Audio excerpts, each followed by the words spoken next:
लोग अपने theory paper theory को अच्छे से क्लियर कर रहे होंगे। जो भी डाउट हो थ्योरी से आप लोग जरूर क्लियर करें, ठीक है।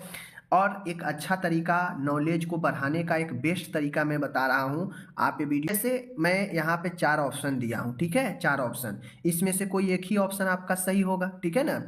लेकिन बाकी ये जो चारों के बारे में जो जानना है आप जरूर जानिए। जैसे मायोकार्डियल इस्केमिया क्या होता है, स्ट्रेप्टोकोकल इन्फेक्शन क्या है, इससे क्या क्या होता है, विटामिन सी की कमी से क्या क्या होगा, प्रोटीन डिफिशियंसी से क्या होगा। तो चारों ऑप्शन के बारे में आपको जाना है गूगल पर, ठीक है, गूगल पर, और एक एक करके जो है सर्च करके जान लेना है। हर एक क्वेश्चन में जो भी चीज़ आएगा जानने वाला उसको जरूर जानिएगा, ठीक है। तो इससे आपके नॉलेज थ्योरी बूस्ट होंगे। अगर सर्च करके उसी समय पढ़ लीजिएगा, समझ लीजिएगा, तो आप बेहतर कर पाएंगे एग्जाम में, बहुत फायदा होगा। आप डेली 30 क्वेश्चन का जितने भी क्वेश्चन के ऑप्शन बनते हैं उस ऑप्शन के बारे में जानिए, सर्च कर करके, कितना अच्छा रहेगा, ठीक है। वीडियो देख लिए, वीडियो देखने के बाद एक बार स्टार्ट से कीजिए और सबके ऑप्शन के बारे में जाकर देखिए। तो ये करने से आपके नॉलेज काफ़ी ज़्यादा इंक्रीज होगा, बढ़ेगा, और यह हेल्प करेगा एग्जाम में सोचने में, ठीक है।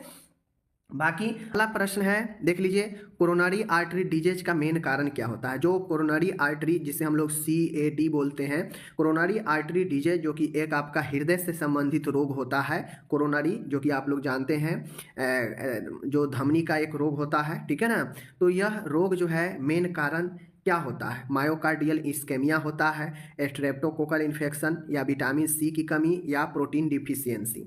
30 क्वेश्चन लाए हैं। 30 क्वेश्चन में से आप एक अच्छे स्टूडेंट तभी कहे जाएंगे जब आप 20 से 25 के बीच में आप सही करती हैं, ठीक है। 20 से 25 के बीच में आप सही कर रही हैं, कंटिन्यू जो मैं वीडियो दे रहा हूँ कंटिन्यू आप इतना सही कर रही हैं, मतलब आप एक बहुत अच्छी स्टूडेंट है और आपके जॉब में कंपटीशन में अच्छे होने के बहुत ज़्यादा आसार रहेंगे, ठीक है ना। आगे बढ़ते हैं। तो इसका राइट आंसर क्या होगा, तो देखिए, कोरोनरी आर्टरी डिजीज क्या होता है, तो यह आपके हृदय से जुड़ी हुई एक रोग है जिसमें आपको हृदय में पर्याप्त रक्त जो है क्या होता है, रक्त की कमी होती है, ठीक है ना, रक्त की कमी होती है, जिसके कारण होता यह है। अब मैं बता दूं, स्ट्रेप्टोकोकल इन्फेक्शन, ये इन्फेक्शन है तो ये होगा नहीं। विटामिन सी की कमी, ये भी नहीं होगा। प्रोटीन की कमी, ये भी नहीं होगा, क्योंकि हार्ट से जुड़ा हुआ ये प्रॉब्लम है। तो हार्ट से जुड़ा हुआ यहाँ पे ए है, मायोकार्डियल इस्केमिया। इस्केमिया का मतलब होता है रक्त के प्रवाह में कमी, ठीक है। और मायोकार्डियल होता है हार्ट के मध्यम लेयर, मध्यम परत। हार्ट के मध्यम परत में ब्लड की कमी से कोरोनरी आर्टरी डिजीज होने का मेन कारण हो सकता है। तो अपना ऑप्शन ए सही है, ठीक है। दूसरा यहाँ पे है, निम्न में से हाइपरटेंशन का मॉडिफाइड रिस्क फैक्टर क्या है। कहने का मतलब है, सीधा क्वेश्चन पूछ रहा है कि जो हाइपरटेंशन होता है, रक्तचाप, इनमें से रक्तचाप का सबसे बड़ा कारण क्या है। एज, फैमिली हिस्ट्री, सेक्स, या स्मोकिंग। तो आप खुद बताइए कि इनमें से हाइपरटेंशन का मॉडिफाइड रिस्क फैक्टर क्या जो है हो सकता है। मॉडिफाइड रिस्क फैक्टर क्या होगा, क्या एज होगा, क्या फैमिली हिस्ट्री होगा, क्या सेक्स होगा यानी लिंग, या स्मोकिंग होगा। तो आपको पता है धूमपान काफ़ी खराब होता है ये आपके, तो option number D right answer, ठीक है। आगे बढ़ते हैं। तीसरा क्वेश्चन है माय डियर, यहाँ पे, निम्न में से कौन सी फाइंडिंग्स मॉडरेट हाइपरटेंशन को इंडिकेट करता है। इसका कहने का मतलब है कि इनमें से कौन सा फाइंड है, कौन सा ऐसे अनुमान है जो मध्यम हाइपरटेंशन को इंडिकेट करता है। हाइपरटेंशन क्या होता है, 140/90 mm/Hg। इतना या इतना से जहां आपके ज़्यादा होते हैं वो हाइपरटेंशन में आते हैं। बट हाइपरटेंशन कहने का मतलब होता है, तो इतना तो आने के बाद हाइपरटेंशन हो जाता है, बट एज के अकॉर्डिंग ये चीज़ें बढ़ता घटता भी रहता है। जैसे जैसे मैं बता दूं कि 200 से कम जो भी रहता है, 200 से कम जो भी रहता है वह मॉडरेट में आता है। अगर किसी का एज ज़्यादा है, ओल्ड एज का पेशेंट है, हाइपरटेंशन से है, तो उसको अगर हाइपरटेंशन 200 से कम में है तो मॉडरेट टाइप का होता है, ठीक है। लेकिन अगर जहाँ 200 से ज़्यादा होता है तो वह सीवियर में आ जाता है, गंभीर हो जाता है, ठीक है। लेकिन ऐसे अगर कोई एडल्ट है और उसका हमेशा जो है बीपी मापने पर 140 और 90 से ज़्यादा रह रहा है, 10/5 ज़्यादा रह रहा है, तो समझ लीजिए कि उसमें जो है हाइपरटेंशन है, ठीक है ना। तो ये चीज़ें होता है। बाकी हम लोग क्या मानते हैं, सिस्टोलिक इतना, ठीक है, डायसिस्टोलिक इतना, तो क्या यह मॉडरेट होगा? तो 140 या इससे यह लिमिटेशन होता है, यह एक सीमा वाला होता है। 150 भी होगा और 90 होगा, 160 भी होगा, 90 होगा, तो ये सब एक लिमिट सीमा वाला होता है। ये देखा जाता है एज के हिसाब से कि व्यक्ति कितना एज का है। अगर ये चीज़ें अगर 140/90, 145/90 या 150/90 एक एडल्ट में दिख रहा है, मतलब उसको आपको हाइपरटेंशन है। लेकिन यही चीज़ें अगर एक 60 वर्ष के व्यक्ति में देखा जाए तो 140/90 कोई ज़्यादा खास नहीं दिखता है, क्योंकि हम लोग पढ़े हैं कि एज पे डिपेंड करता है ये चीज़ें, ठीक है ना। तो ये चीज़ें है, तो ये है 190 ऑफ Hg डायसिस्टोलिक ऑफ इतना, 220 ऑफ Hg डायसिस्टोलिक एंड इतना। तो जो मॉडरेट वाला होता है ना 170 के आसपास सिस्टोलिक ऊपर वाला, और 106 यानी हम 100 कहते हैं, ठीक है। 106 मतलब यहाँ पे 100 दिया है तो वही होगा, समझ गए चीज़ों को। तो ये जो होता है यह आपके मॉडरेट मध्यम जो है इंडिकेट करता है।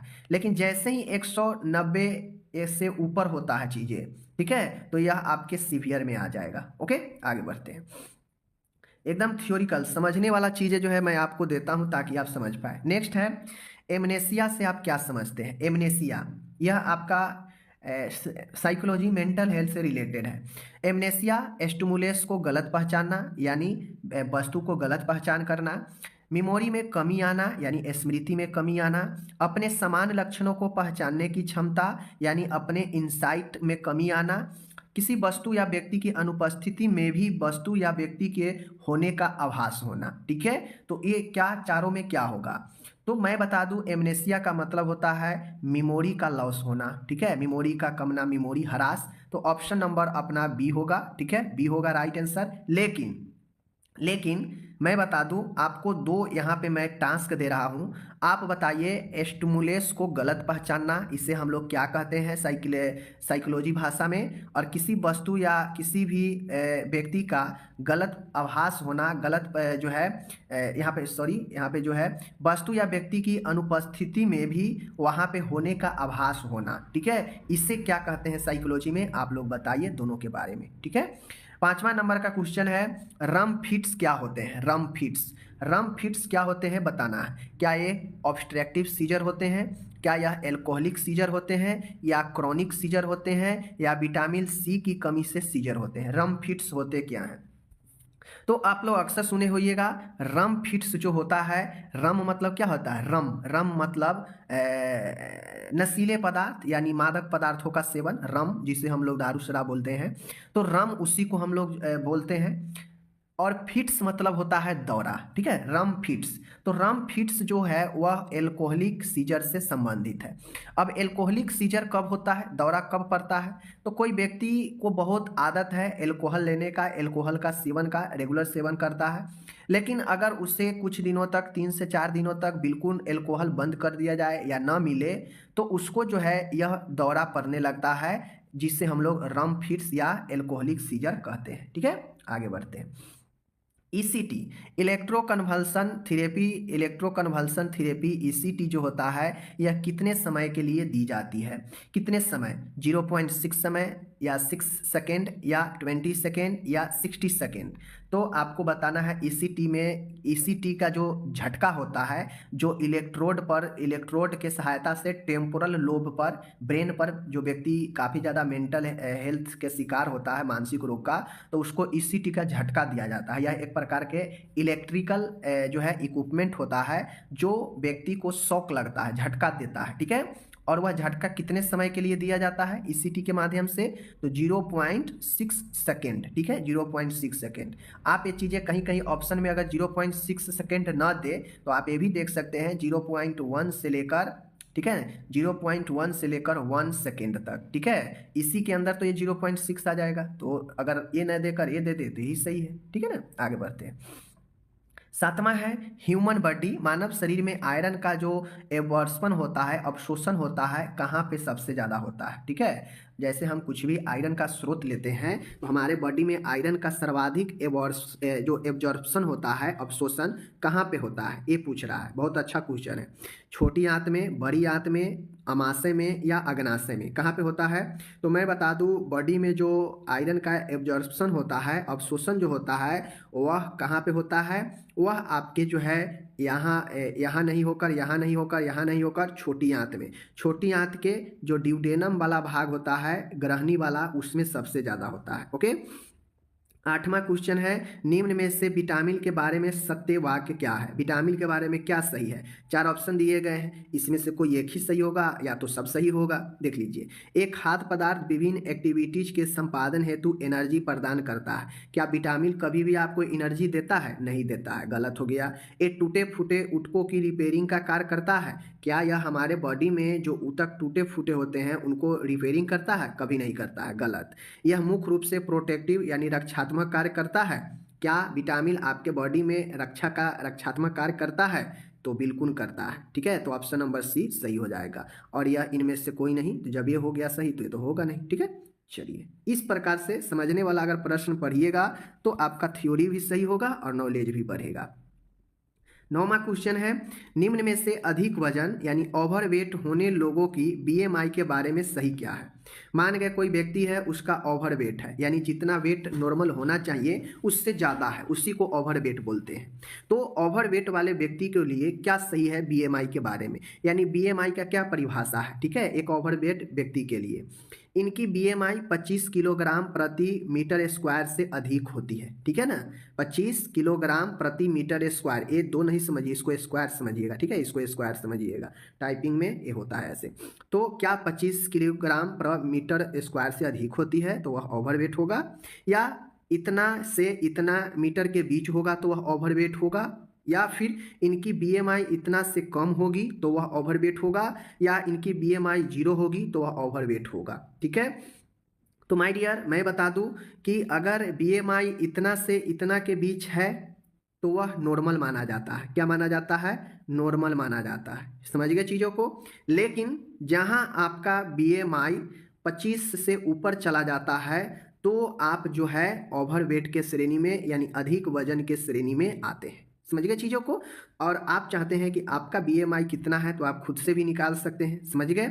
आप एज हाइट डालिएगा, बहुत सारे वेबसाइट पर मिल जाएगा, हाइट और वेट डालिएगा तो निकल जाता है। ठीक है ना, कैलकुलेट करके बता देगा। बाकी समझ लीजिए, मैं बता दूं कि बीएमआई का आपसे ऐसा यूनिट पूछा जा सकता है, मात्रक पूछा जा सकता है, तो यहाँ पे मात्रक ही दिया है। मात्रक क्या होता है बीएमआई का?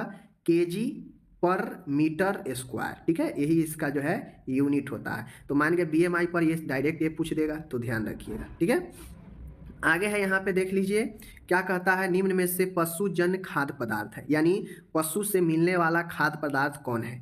अनाज, वेजिटेबल, मिल्क, फ्रूट, इनमें से कौन पशुजन्य खाद्य पदार्थ है? तो आपको ये तो नॉर्मल क्वेश्चन है, अनाज हो गया, वेजिटेबल हो गया, फ्रूट हो गया, ये सब खेत में उपजते हैं। बट मिल्क जो है डायरेक्टली आपको पशु से मिलता है, चाहे वो गाय हो या फिर भैंस हो। समझ गए। आगे है 11 नंबर का क्वेश्चन है, मिड डे मील प्रोग्राम किस वर्ष लॉन्च किया गया था? माय डियर, ऑप्शन देखिए और बताइए। 1961 में एमडीएम जो प्रोग्राम है कब शुरू हुआ? 1961 में, 1985 में, 1975 में, या 1992 में? तो माय डियर, मैं बता दूं, मिड डे मील प्रोग्राम जो है अगर ऑप्शन में 1995 देगा तो यह 61 नहीं देगा। समझ गए। अगर ऑप्शन में 1995 देगा तो यह ऑप्शन नहीं देगा, तो यह ऑप्शन नहीं देगा तो आपका 1995 सही हो जाएगा। ठीक है, और अगर 1995 नहीं दिया और 1961 दिया है तो आप 1961 को मारेंगे, क्योंकि बहुत सारे जो है इसको नए इंटू 1961 को ही मॉडिफाई करके 1995 में जो है इसे लाया गया।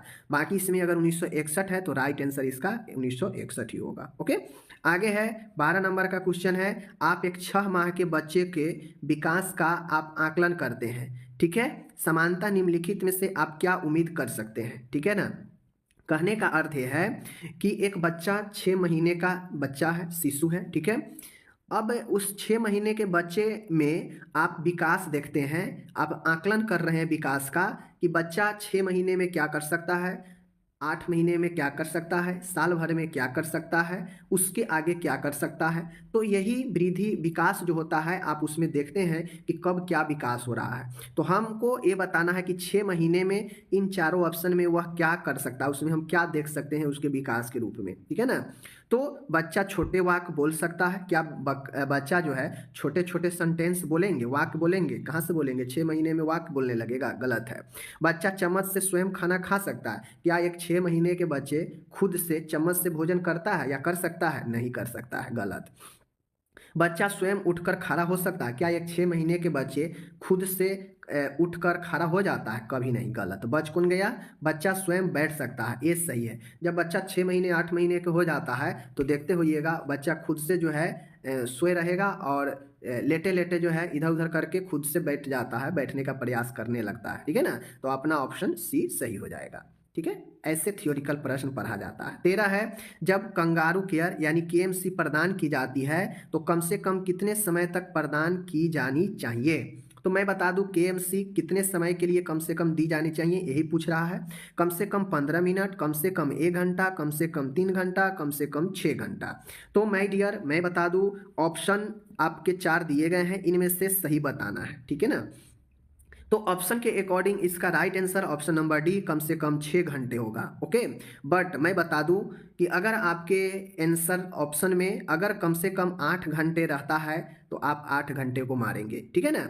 ऑप्शन में 8 घंटे नहीं है, 6 घंटे है, इसलिए हम 8 घंटे के अप्रॉक्स 6 घंटे मार देंगे, सही हो जाएगा। लेकिन अगर कम से कम 8 घंटा ऑप्शन में रहेगा तो आप 8 को मारेंगे। ओके, चलिए आगे है 14, लेबर रूम का नॉर्मल टेम्परेचर कितना होता है? माय डियर आप एक को बताना है कि लेबर रूम का जो नॉर्मल टेम्परेचर होता है कितना होना चाहिए। 20 से 24 सेंटीग्रेड, सेंटीग्रेड में बताना है। 26 से 28 सेंटीग्रेड, 28 से 30 सेंटीग्रेड, या 34 से 37 सेंटीग्रेड, कितना होना चाहिए? आपको एक कमेंट करके आपको खुद से बताना है, क्योंकि ये हम लोग बहुत बार पढ़ चुके हैं, पढ़ा चुके हैं। ओके, आगे बढ़ते हैं।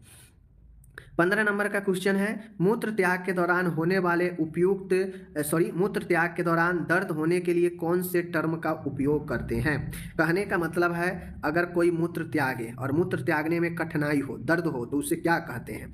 फ्रीक्वेंसी ऑफ यूरिनेशन कहते हैं, अर्जेंसी ऑफ यूरिनेशन कहते हैं, डायसूरिया कहते हैं, या एनुरिया कहते हैं। ठीक है ना?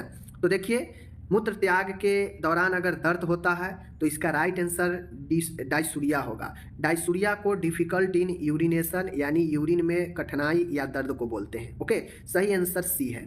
लेकिन समझने के लिए समझिए, एनुरिया को बोलते हैं अब्सेंस ऑफ यूरिन। ठीक है ना? अब्सेंस ऑफ यूरिन यानी यूरिन मूत्र का अनुपस्थित होना। ओके, उसके बाद है फ्रीक्वेंसी ऑफ यूरिन को बोलते हैं बार बार जो है यूरिन होना। ठीक है ना? इसे बोलते हैं फ्रीक्वेंसी ऑफ यूरिनेशन। तो आपका ये मैंने बता दिया। ओके, आगे बढ़ते हैं। आगे है 16 नंबर का क्वेश्चन है, बढ़ती हुई उम्र के कारण होने वाला हियरिंग लॉस क्या कहलाता है? किसी का उम्र बढ़ रहा है, ठीक है ना, उम्र बढ़ रहा है और उम्र बढ़ने के कारण अगर उसका हियरिंग लॉस हो रहा है तो उससे क्या कहते हैं? लेबरिंथाइटिस कहते हैं। ठीक है, लेबरिंथाइटिस कहते हैं, या मेनियर्स रोग कहते हैं, या ऑटोस्क्लेरोसिस कहते हैं, या फिर प्रेसबाइसाइसिस कहते हैं। तो मैं आपको बता दूं ये सब के सब जो है कान का ही रोग है। ठीक है ना? कान का ही रोग है, बट उम्र बढ़ने के कारण जो हियरिंग लॉस होता है उसका हम लोग जो है बोलते हैं प्रेसबाइसाइसिस। क्या भी चीज?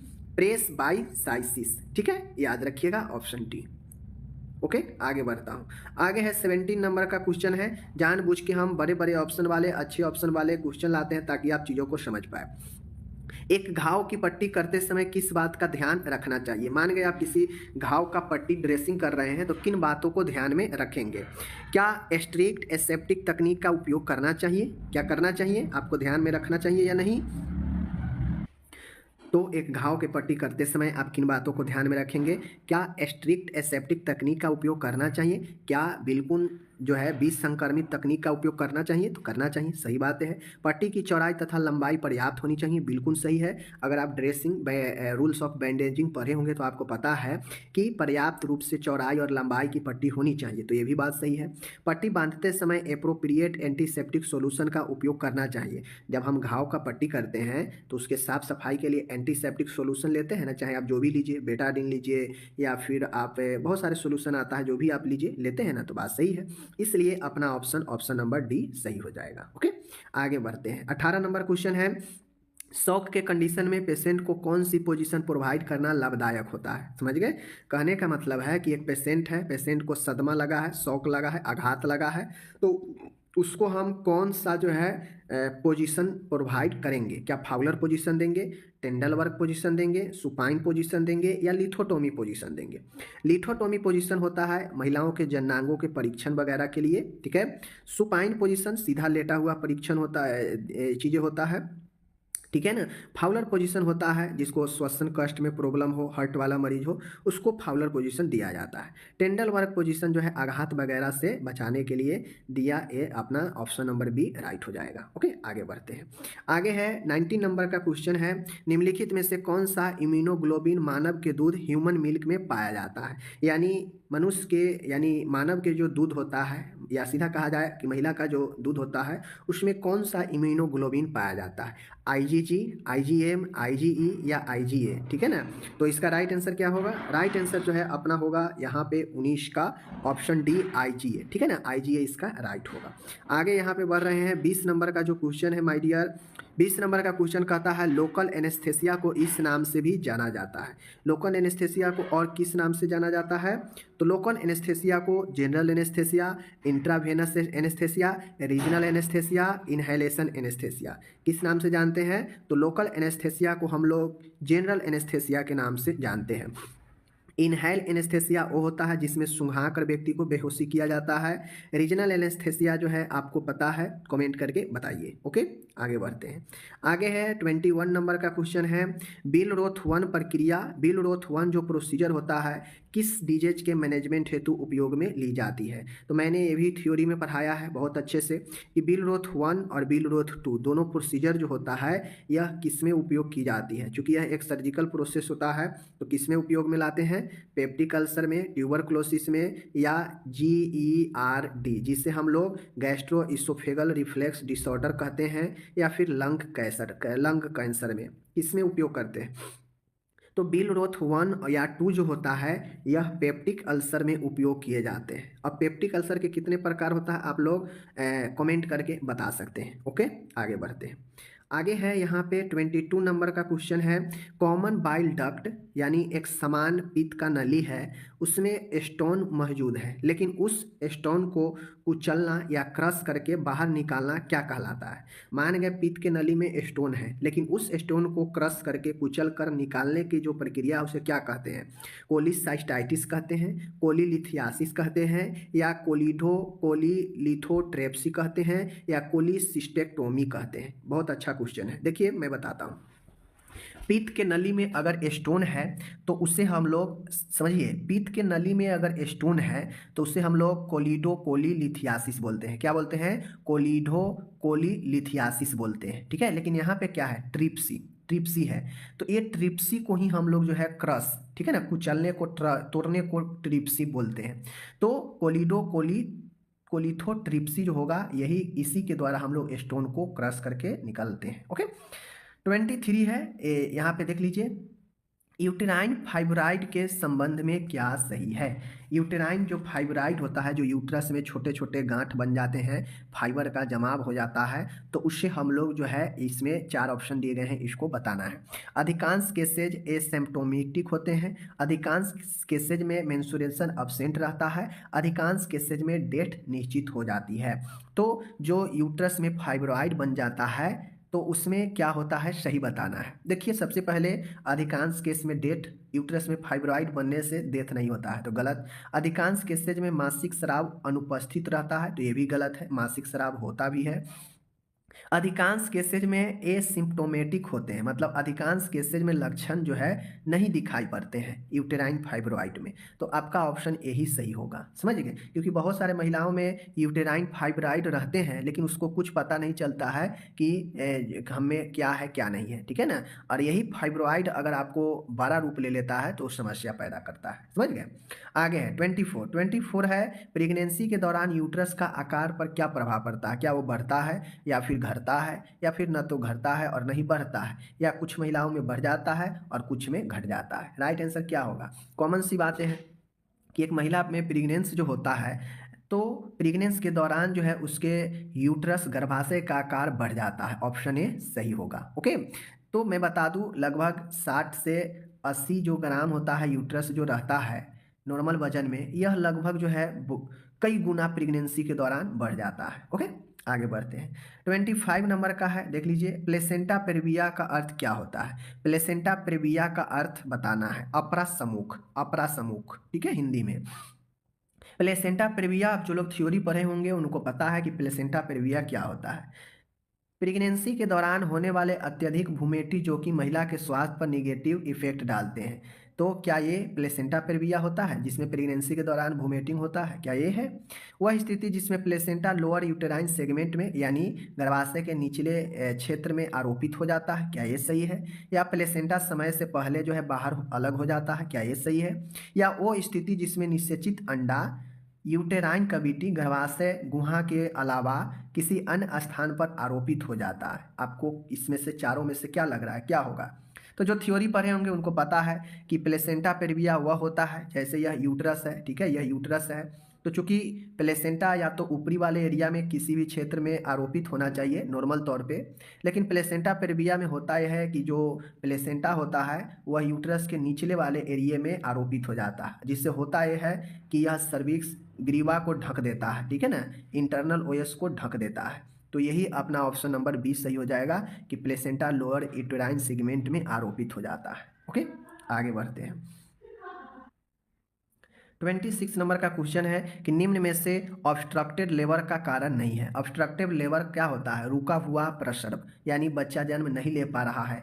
तो इसमें से कौन कारण नहीं है जिसके कारण ऑब्स्ट्रक्टिव लेबर जिम्मेदार नहीं होता है? बड़े आकार का फीटस, पेल्विक का नैरो होना, चेहरा का गर्भ प्रस्तुति और एंटीवर्टेड यूट्रस। तो मैं बता दूं जो राइट आंसर है ऑब्स्ट्रक्टिव लेबर का कारण नहीं है, यानी रुका हुआ प्रसव का कारण नहीं है, ठीक है ना। रुका हुआ प्रसव का मतलब है कि बच्चा बाहर नहीं आ पा रहा है, इसका कारण कौन नहीं है? तो मैं बता दूं कि बड़े आकार का फीटस, यानी जो बच्चा है जो गर्भ में, उसका आकार समान से बड़ा है, तो समान से बड़ा होगा तो बाहर आने में दिक्कत देगा ही, वह जल्दी बाहर नहीं आएगा, और जल्दी बाहर नहीं आएगा मतलब ऑब्स्ट्रक्टिव लेबर है, ठीक है।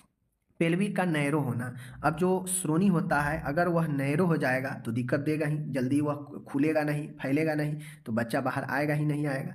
चेहरा गर्भ प्रस्तुति, यानी जो प्रेजेंटेशन होगा सबसे पहले निकलने का बच्चा का फेस प्रेजेंटेशन, तो यह भी नॉर्मल ही होता है। तो यह जो है ऑब्स्ट्रक्टिव लेबर का कारण जो है आपको बन सकता है, क्योंकि सबसे पहले क्या आना चाहिए? सिर का भाग ऊपर वाला, ठीक है ना, तो ये जो है कारण बन सकता है। लेकिन जो एंटीवर्टेड यूट्रस होता है यह ऑब्स्ट्रक्टिव लेबर का कारण नहीं होता है, क्योंकि एंटीवर्टेड लेबर में जो यूट्रस ऊपर की तरफ पेट की तरफ होना चाहिए वह मलाशय की तरफ झुका हुआ होता है, ठीक है। लेकिन यह जो ज़्यादा दिक्कत देता नहीं है, ये आपके होना कोई बड़ी बात नहीं होता है, तो इसलिए ऑप्शन डी सही है, ठीक है ना। 27 नंबर का क्वेश्चन है सूतिका अवस्था के दौरान महिलाओं को दी जाने वाली एडवाइस में शामिल नहीं है। यहाँ पे नहीं पूछ रहा है कि है, नहीं है पूछ रहा है। तो सूतिका अवस्था जिसे प्यूरिपेनियम कहते हैं, जो बच्चे के जन्म के बाद का समय होता है, तो इसमें महिलाओं को क्या एडवाइस जो है नहीं दे सकते हैं, एडवाइस में शामिल नहीं है। पर्याप्त आराम की सलाह, यह एडवाइस है। शुरुआती 6 महीने तक नवजात को केवल स्वयं का दूध पिलाने का सलाह, ये भी एडवाइस में है। जो सही होगा वो एडवाइस में होगा ही होगा, ठीक है। प्रसव पश्चात व्यायाम के प्रसव के बाद, बच्चे के जन्म के बाद व्यायाम के संबंध में सलाह, ये भी है, सलाह देंगे। अपने नियोनेंटल को 4 सप्ताह के इंटरवल पर, अंतराल पर टिटनस टॉक्साइड की 2 वैक्सीन लगाना। क्या प्रत्येक 4 सप्ताह पर 2 टीटी का टीका लगता है बच्चे में? क्या ये सलाह देंगे? बिल्कुल नहीं देंगे, गलत, ठीक है। आगे बढ़ते हैं। 28 नंबर का क्वेश्चन है निम्न में से प्रेग्नेंट वोमेन में यूज ली जाने वाली एंटी हाइपरटेंसिव दवा कौन सी है? मतलब एक गर्भवती महिला में यूज में, उपयोग में ली जाने वाली एंटी हाइपरटेंसिव यानी समझ रहे हैं, रक्तचाप रोधी दवा कौन सी है प्रेग्नेंट वोमेन के लिए? समझ गए। मैग्नीशियम सल्फेट, तो सबसे पहले मैग्नीशियम सल्फेट तो यह जो है एंटी हाइपरटेंसिव में आएगा नहीं। लैसिक्स आता है, बट लैसिक्स आप लोग जानते हैं कि यह आपका फुरसामाइड ग्रुप का दवा है, लेकिन इसके देने से बीपी कमता है, ये बात तो सही है, बट यह आपको जो है एंटी हाइपरटेंसिव में आएगा नहीं, क्योंकि यह फुरसामाइड ड्रग है। ओके। नेफिडेफिन, हाँ नेफिडेफिन आपका सही है। नेफिडेफिन जो है यह आपके एंटी हाइपरटेंसिव ड्रग है जो आप एक महिला को दे सकते हैं, गर्भवती महिला को, ठीक है। पेथिडाइन, और यह पेथिडाइन जो दवा है यह एक अपवाइड दवा है, दर्द निरोधक दवा है, दर्द को कम करता है। समझ गए चीज़ों को, आगे बढ़ते हैं। आगे है 29 नंबर का क्वेश्चन है, NHFS का फुल फॉर्म क्या है? NHFS का फुल फॉर्म क्या है? National family health survey, neonatal and foetal health survey, national food and health survey, national full health service. क्या है इसका राइट आंसर? तो 29 का राइट आंसर क्या होगा? नेशनल फैमिली हेल्थ सर्वे, राष्ट्रीय परिवार स्वास्थ्य सर्वेक्षण। ऑप्शन नंबर ए सही होगा। ठीक है, आगे बढ़ता हूँ। 13 नंबर का क्वेश्चन है और आज का लास्ट क्वेश्चन है, पाइरोसिस से आप क्या समझते हैं? पाइरोसिस, पायरिया नहीं, पाइरोसिस। पायरिया तो दांत से संबंधित है। पाइरोसिस क्या होता है? वोमिटिंग के साथ ब्लड आना, क्या ये पाइरोसिस होता है? इसोफेगस यानी आहार नाल में बर्निंग सेंसेशन यानी जलन होना, लार का अधिक स्राव होना, इनडाइजेशन के कारण एपिगैस्ट्रिक एरिया में डिस्कम्फर्टेम यानी आरामदायक महसूस होना, क्या होता है?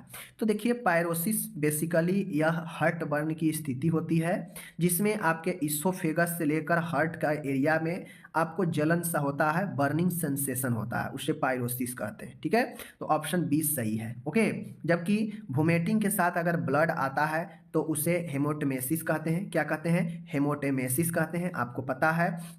इनडाइजेशन के कारण एपिगैस्ट्रिक एरिया में अगर डिस्कम्फर्ट होता है तो उससे क्या कहते हैं, आप लोग कमेंट करके बता सकते हैं। बिल्कुल ठीक है, तो यहाँ पे मैंने आज आप सभी को कुल मिला के देखा जाए तो 30 क्वेश्चन बड़े ही आराम से मैंने पढ़ा दिया, समझा दिया। अब थियोरिकल टाइप के क्वेश्चन मैं दूंगा तो निश्चित है कि आपको समय थोड़ा सा ज़्यादा देना ही पड़ेगा, क्योंकि ऑप्शन भी बड़े होते हैं, क्वेश्चन भी बड़े होते हैं, तो ऑप्शन भी समझाना, क्वेश्चन भी समझाना, तो इसलिए थोड़ा समय आपको देना ही पड़ेगा अगर चीज़ों को समझना है तो। नहीं तो सीधा समझते हैं एक लाइन क्वेश्चन और एक यहाँ पे ऑप्शन, एक यहाँ पे, एक यहाँ पे, एक यहाँ पे ऑप्शन, और डायरेक्ट चारों में से कोई एक धराधर बता दे जो सही है, तो फिर वैसे तो आपको 20 मिनट में ये चीज़ें हो जाएगा। लेकिन अच्छे से समझना चाहते हैं तो थियोरिकल क्वेश्चन अगर आप पढ़ेंगे तो बेहतर होगा। ओके, चलिए धन्यवाद, मिलेंगे अगले वीडियो में। Take care, bye bye.